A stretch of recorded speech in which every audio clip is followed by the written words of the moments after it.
송은재 TV 시작합니다. 민주당의 이재명에 대한 이 위증교사 재판입니다. 오늘 25일 1심 선고가 내려지는데 김동현 재판장이 맡고 있죠. 김동현 재판장이 지금쯤은 판결문을 모두 작성했을 것이다. 이 내용이 워낙 간단하기 때문입니다. 이것도 이제 전 국민 앞에 생중계를 할 것이냐 하지 않을 것이냐, 아마 내일까지는 결정이 되지 않을까 이렇게 보이는데 생중계하지 않을 것으로 이렇게 예상이 됩니다. 김동현 이 판사, 부장판사에 대해서 지금 서울중앙지법에서도 뭐 여러 가지 이야기들이 나오고 있습니다. 그러니까 한성진 판사보다 더 진보적이다, 고향이 뭐 전남이다, 뭐 이 지금 유창훈, 한성진, 김동현 이 부장판사급들이, 그러니까 신진우 부장판사까지 수원지법에 모두 나이대가 비슷비슷합니다. 이 부장판사급이기 때문에 김동현은 어떤 판결을 내릴 것이냐, 위증교사 징역형으로 예상을 합니다. 제가 예상을 하는 것이 아니라 대부분의 이 어떤 중립적이고 공정한 이 법조인들이 내리는 전망이 이 징역형입니다. 1년 이상의 징역형입니다. 김동현 부장판사도 1년 이상의 징역형을 선고하게 될 것이고 할 수밖에 없을 것이다. 그 이유를 한번 짚어보겠습니다. 먼저 지금 지난 15일에 있었던 한성진 부장판사의 이 판결문 명쾌했죠. 이재명의 선거법 위반 1년 징역형에 2년 집행유예였습니다.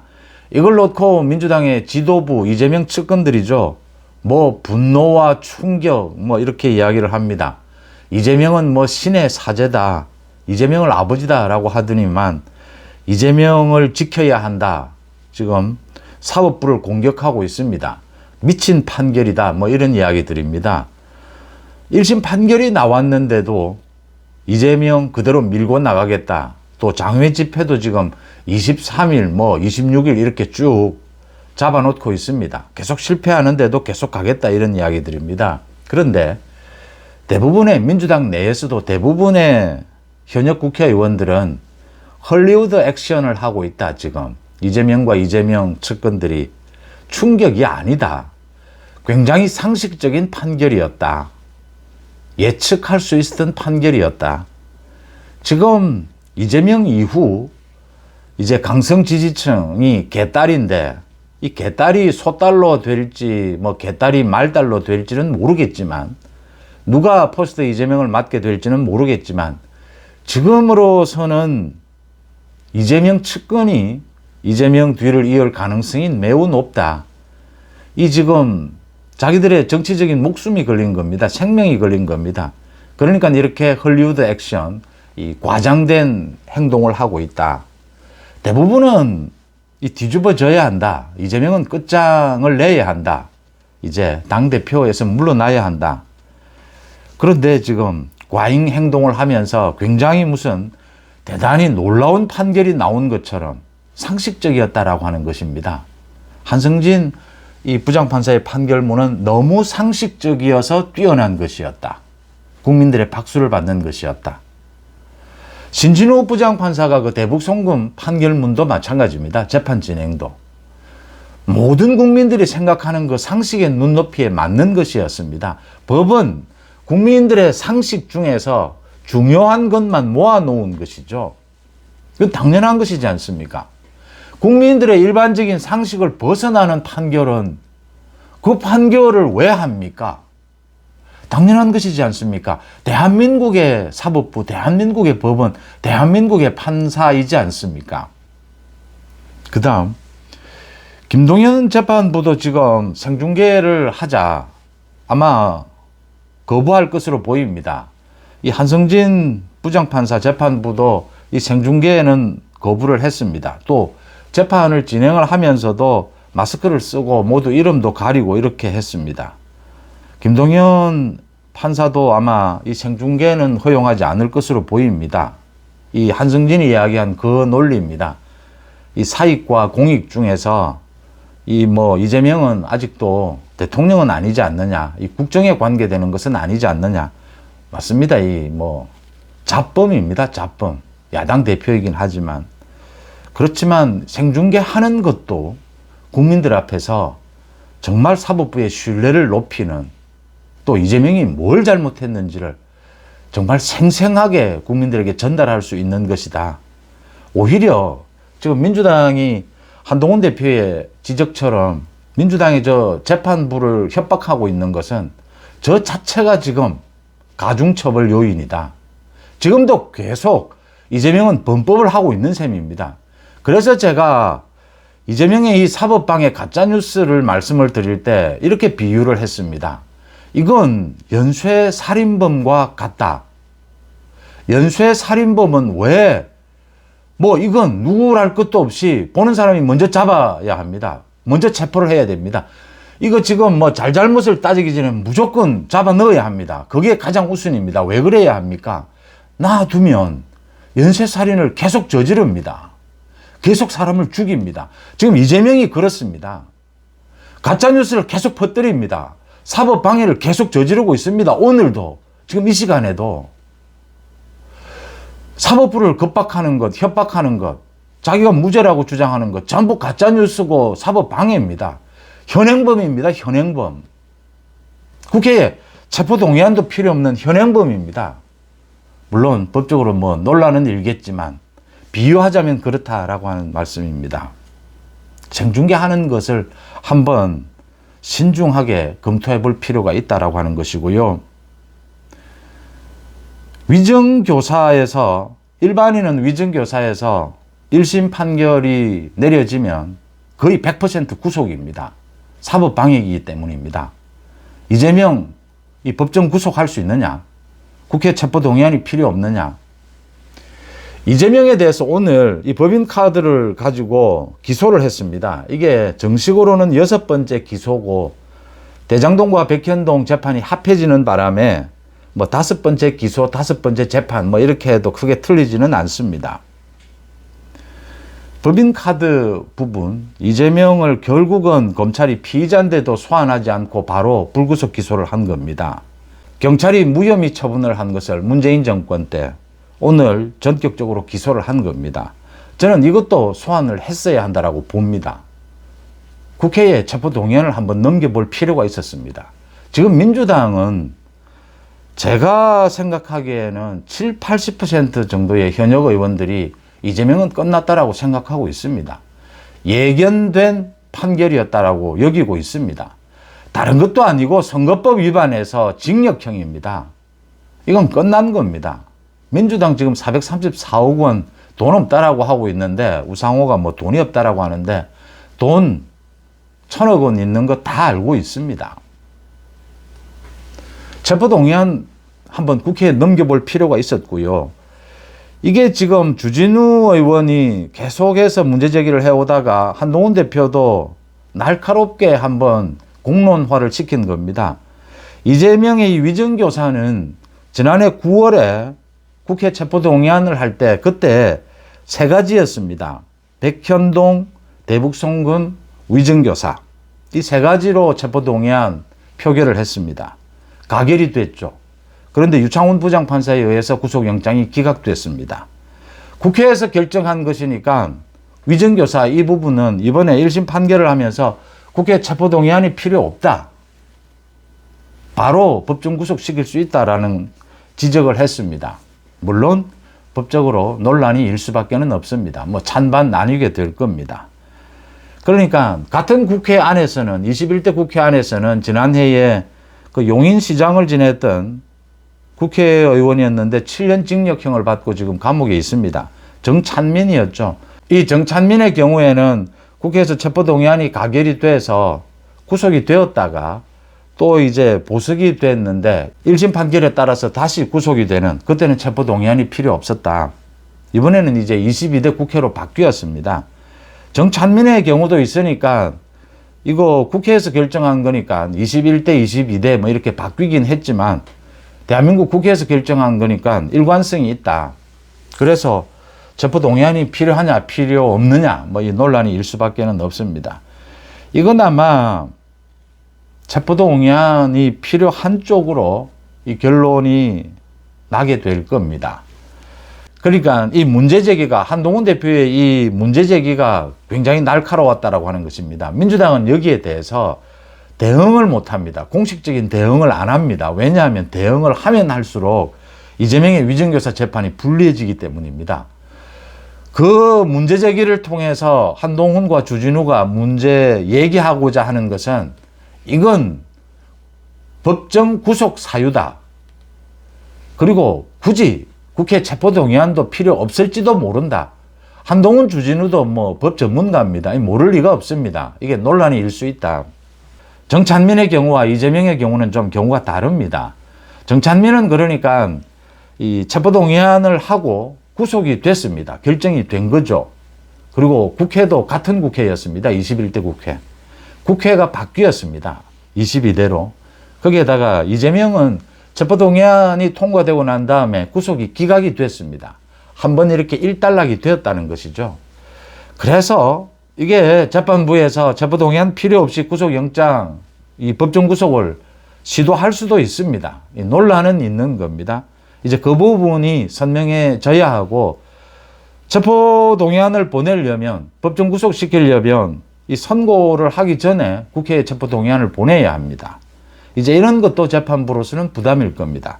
중요한 것은 법적 정치적으로 이재명은 위정교사로서 법정 구속될 수 있다라고 하는 것을 분명하게 한 것, 이게 굉장히 중요했습니다. 민주당이 대응을 못하는 겁니다. 대응하면 할수록 재판에서 불리해진다. 이 논란이 일어나면 일어날수록 불리해진다는 걸 민주당이 모를 리가 없기 때문입니다. 그런데 검찰이 오늘 이 이재명의 법인카드 이 비리 관련해서 불구속 기소를 했습니다. 뭐 예측했던 대로 김혜경은 뭐 기소 유예를 했습니다. 왜냐하면 이 책임은 다 이재명에게 있기 때문입니다. 또 이재명의 그 비서실장 또 배소현 같이 공범으로 기소를 했습니다. 이 모두 사용한 것이 사모님 팀이 구성이 돼서 배소현이 팀장 역할을 했다. 그래서 전부 지금 검찰이 현재 파악한 거로만 3억 3천만 원 정도입니다. 그런데 이것보다 훨씬 더 많을 거다라고 하는 것이죠. 이게 지금 전부 이재명 부부가 샌드위치를 사 먹고 과일을 사고 뭐 한 달에 과일을 120만 원어치 샀다. 뭐 이런 식입니다. 세탁비로 뭐 270만 원 뭐 이런 것들입니다. 그런데 모두 위장을 해 놓았습니다. 무슨 뭐 내외빈 영접이다. 뭐 이렇게 전부 위장을 해서 이 결제를 하는 식이 되어 있었습니다. 그래서 검찰이 최대한 찾아낸 것이 3억 3천만 원입니다. 이재명은 뭐 1억 600만 원 정도입니다. 비서실장 있고 배소연도 있고 이렇습니다. 법인카드가 여러 개 사용이 된 것이죠. 3억 3천만 원보다 훨씬 많을 것인데 이 돈의 규모보다도 이 내용입니다. 과일을 사고 뭐 일제 샴푸를 사고 이런 식입니다. 이게 검찰이 강제 소환을 하지 않고 기소를 한 것인데 이 대목에서 오늘 이 기소를 한 이 시점이 중요합니다. 그러니까 지난 14일 김혜경에 대해서 선거법 위반 150만 원의 벌금형이 떨어졌습니다. 15일 이재명에 대해서 징역 1년 집행유예 2년 선거법 위반 1심 선고가 떨어졌습니다. 오늘 이 이재명 부부의 법인카드 이 비리입니다. 이재명에 대해서 기소가 됐습니다. 이 내용을 지금 대한민국의 판사들이 다 볼 겁니다.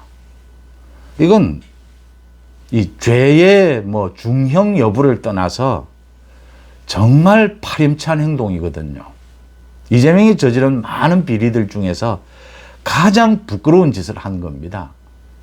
이 공금으로 예산으로 살림을 살은 것입니다. 이걸 판사들이 보고 있는 겁니다. 이재명의 도덕성, 최소한의 도덕성에 치명타를 가하는 것입니다. 이 부분을 오늘 기소했다라고 하는 이 시점, 그 다음 25일 이제 위정교사 1심 선고가 내려지게 될 겁니다. 25일 위정교사 이 판결문은 지금 서울중앙지법 주변에서 나오고 있는 이야기는 이게 워낙 내용이 간단해서 김동현 부장판사가 판결문도 거의 다 이미 다 작성이 되어 있다. 뭐 생중계는 아마 거부하지 않겠느냐. 법정 구속은 하지 않을 것 같다. 체포동의안을 하느냐 마느냐 뭐 이 논란도 있으니까 징역형이 아니냐 이런 이야기들이 대체적인 전체 이야기입니다. 지금 이재명의 각종 비리에 대해서 대한민국 판사들 중에서 가장 많이 알고 있는 사람이 김동현 판사입니다. 김동현 판사가 이재명의 대장동, 백현동, 성남FC 위정교사 재판 모두를 맡고 있습니다. 대장동이 지난해 3월에 기소가 됐습니다. 그때부터 지금 재판을 하고 있습니다. 그 다음 백현동 합해져서 맡고 있습니다. 성남FC까지. 이 위정교사를 따로 재판을 분리해달라고 검찰이 요구를 해서 그걸 오케이 하면서 서울중앙지법에서 이 김동현 판사가 자기가 위정교사를 맡겠다라고 했습니다. 김동현 이 부장판사가 그동안 이재명에게 좀 재판 지연에 휘둘린 면이 있습니다. 그래서 이재명에게 뭐 경고도 하고 여러 번 이랬지만 이 재판에서 상당히 끌려다닌 이런 부분이 있습니다. 그래서 다른 판사에게 맡기는 것이 맞지 않느냐라는 이야기가 많이 나왔는데 김동현 자신이 맡겠다라고 했습니다. 자신이 또 뭐 내용을 가장 많이 압니다. 김동현 부장판사는 판결문을 만들 때, 지을 때 이번에 무엇을 가장 참고했을까? 물론 뭐 기본적으로 판사들은 법리와 증거입니다. 그런데 가장 판사들이 많이 참고하는 것이 이 판례입니다. 이 앞서서 어떤 재판들이 있었느냐. 마침 이 이재명의 위정교사와 관련해서는 유창훈의 지난해 9월에 판결문이 있습니다. 이재명의 위정교사는 모두 소명됐다라고 했습니다. 유창훈의 판결문입니다. 또 한승진 부장판사가 지난 15일 이재명의 선거법 위반과 관련해서 거짓말로 거짓말을 덮었다. 이재명의 이 거짓말은 이 선거에 굉장히 중요한 영향을 미쳤다. 의도적인 고의적인 거짓말이었다라는 이야기를 그 판결문에 명료하게 밝혀놓습니다. 여러 차례에 걸쳐서. 이재명의 선거법 위반과 위정교사를 관통하는 한 단어가 있습니다. 거짓말입니다. 선거에서 거짓말한 것이고 재판에서 거짓말한 것입니다. 거짓말 해달라고 교사한 것입니다. 이 이재명의 거짓말입니다. 이재명의 이 거짓말에 대한 처벌들입니다. 한승진 부장판사가 거짓말로 거짓말을 덮었다라고 했습니다. 그 판결문을 김동현 이 판사도 참고를 할 겁니다. 유창훈 부장판사가 지난해 9월에 이재명의 위정교사 혐의는 소명이 됐다라고 했습니다. 그 구속영장을 심사하면서 유창훈 부장판사가 뭘 받겠습니까? 녹취록을 본 겁니다. 검찰에서 제출한 그 이재명의 위정을 교사하는 그 전화 녹취록을 본 겁니다. 그리고 유창훈 부장판사가 이 소명이 됐다라고 했습니다. 뭐 판사들이나 판결문을 작성하는 판사들이나 기사를 쓰는 저희들 기자들이나 뭐 이 부분은 크게 다르지 않을 겁니다. 그러니까 제가 예를 들어서 조선일보의 어떤 기자가 쓴 기사를 제가 반박하는 기사를 쓰려면 왜 제가 조선일보 기사와 다른 기사를 쓰게 되는지 그 근거를 명백하게 제시를 해야 됩니다. 그 조선일보 기사가 틀렸다라는 것을 지적하기 위해서는 당연하지 않습니까? 판사들 다 나이도 비슷하고 지금 이 판결문들을 전국의 3,000명의 판사들이 다 보고 있습니다. 전국의 국민들이 다 보고 있습니다. 유창훈 부장판사가 위정교사는 소명됐다라고 했습니다. 만약 김동현이 아니다, 이 위정교사는 뭐 혐의가 없다라는 이야기를 하려면 유창훈 부장판사의 판결문에 반박하는 자기만의 근거를 내놓아야 합니다. 그 근거가 없습니다. 자백도 했고 녹취록도 있습니다. 한승진 부장판사가 이재명은 거짓말로 거짓말을 덮었다라고 했습니다. 선거를 거짓말로 선거 결과를 바꾸려고 했다라고 했습니다.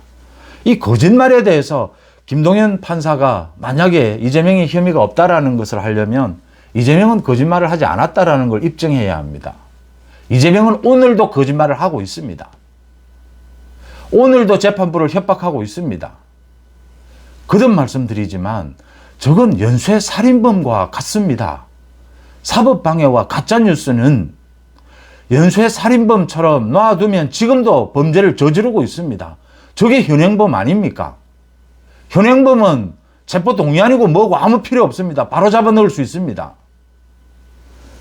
그 부분을 한동훈 대표가 계속 지적하고 있는 겁니다. 이건 지금도 범죄를 저지르고 있고 지금도 이 형량에 있어서 가중처벌 요인을 저지르고 있다는 것이죠. 그 부분을 이야기를 하고 있는 겁니다. 김동현 판사가 판결문을 다 작성을 했을 것이다. 거기에 유창훈과 한성진 부장판사의 판결문이 가장 아마 김동현이 생각했던 부분일 것이다. 벗어나지 못할 것이다. 이 위증교사는. 그래서 징역형이다 라고 하는 것입니다. 생중계를 했으면 좋겠고 법정 구속을 시도했으면 좋겠는데 그 부분까지는 기대하지 않는 것이 맞지 않겠느냐. 현재로서는 그렇게 보입니다. 오늘 이 검찰이 이재명에 대해서 법인카드 비리에 대해서 기소를 한 것, 전격 기소를 한 것은 시적절해 보입니다. 이재명의 이 각종 혐의를 국민들에게 재판부에 알리는 좋은 효과가 있을 것이다. 문재인에 대해서 제가 오전에도 그랬고 지금 문재인을 소환 조사해야 합니다. 문재인이 하는 행태를 보면 전직 대통령이 아닙니다. 잡범 수준입니다. 잡범. 잡범인데 무슨 전직 대통령의 예우가 필요합니까? 검찰에서 결단을 내려야 합니다. 심우정 검찰총장의 몫입니다. 지난 2년 6개월 동안 윤석열 정부가 하지 못했던 숙제입니다. 지금 또 김정숙을 참고인으로 부른다라고 하는데 문 다 해도 나오지 않는데 김정숙이 나오겠습니까? 필요할 때마다 지금 문재인은 불러야 합니다. 방법이 없습니다. 한두 건이 아닙니다. 뭐 사드 정보를 중국 측에 흘리고 시민단체에 흘리고 송철호 건 지금 중앙지검에서 왜 지금 조국 임종석을 수사하지 않습니까? 지난 2월에 당시 이원석 검찰총장이 지시한 겁니다. 중앙지검에. 조국 임종석을 수사하라. 그래야 그 다음 문재인을 소환할 것 아닙니까? 지금 뭐 어떤 것이든 중앙지검, 전주지검 뭐 다 마찬가지입니다. 문재인을 부르지 않고서 이거 내용이 나옵니까? 답이 나옵니까? 왜 결단을 내려야 할 때 내리지 못합니까? 문재인을 뭐 내일 당장 불러라 뭐 이것 아니지 않습니까? 준비를 해야 다음 달이든 뭐 내년 1월이든 문재인을 소환하지 않고 이 어느 건 하나가 답이 나옵니까? 김경수가 문재인 대통령 당선을 위해서 드루킹 여론조작을 했습니다. 김경수는 뭐 징역을 살았습니다. 대법원까지 판결이 끝났습니다. 그 문재인 조사하지 않고 끝난 겁니까? 김경수가 무슨 어디 미쳤습니까? 바보입니까? 문재인 지시 없이 그런 짓을 왜 합니까? 김경수가. 이 뻔한 국민적인 상식 앞에 검찰이 잘 하고 있는 부분도 있습니다. 제가 전체 검찰을 이야기하는 건 아닙니다. 결단을 내려야 할 때 내리지 못하면 그건 윤석열 정부답지 않은 것입니다. 지금 뭐 전체 국민, 보수파, 법치 상식을 바라는 국민들의 한결같은 목소리지 않습니까? 죄를 지은 놈은 특히 죄를 지은 정치인, 정치 비리에 대해서는 엄벌에 처해라라고 하는 것이 국민적인 요구이지 않습니까? 검찰이 하는 일이 뭡니까? 월급 받고 하는 일이 뭡니까? 대한민국에서 검사다, 대한민국 검사다라고 하면 다 존경하고 조희대 대법원장이 이야기하지 않습니까? 대한민국의 판사의 판결을 거부할 사람이 누가 있습니까? 이재명 겉으로 이래도 꼼짝 못합니다. 왜 이렇습니까? 왜 판검사를 이렇게 존중하고 판검사의 결정에 모든 국민들이 이 승복을 합니까? 법치기 때문입니다. 법에 따라서 하는 거라는 거죠. 법이 제대로 지켜지지 않으면 남는 것은 주먹밖에 없는 겁니다. 지금 무슨 주먹으로 이런 일을 지금 민주당이 하고 있는 행태가 주먹으로 해결하자는 것 아닙니까? 조폭을 다루는 가장 현명한 방법은 법입니다. 조폭이 가장 두려워하는 것이 대한민국 검사고 대한민국 판사 아닙니까? 검사 판사 앞에 가면 조폭들, 그 칼을 휘두르던 조폭들도 슬슬 깁니다. 왜 그럽니까? 그 앞에서는 죽는다는 걸 알고 있지 않습니까? 그게 법의 권위 아니겠습니까? 검찰이 잘하고 있는 부분, 잘못하고 있는 부분, 대한민국의 판사들이 이 대한민국의 사법부의 분위기가 완전히 바뀌었다라는 부분을 다시 한번 지적을 합니다. 송은재TV 마칩니다. 고맙습니다.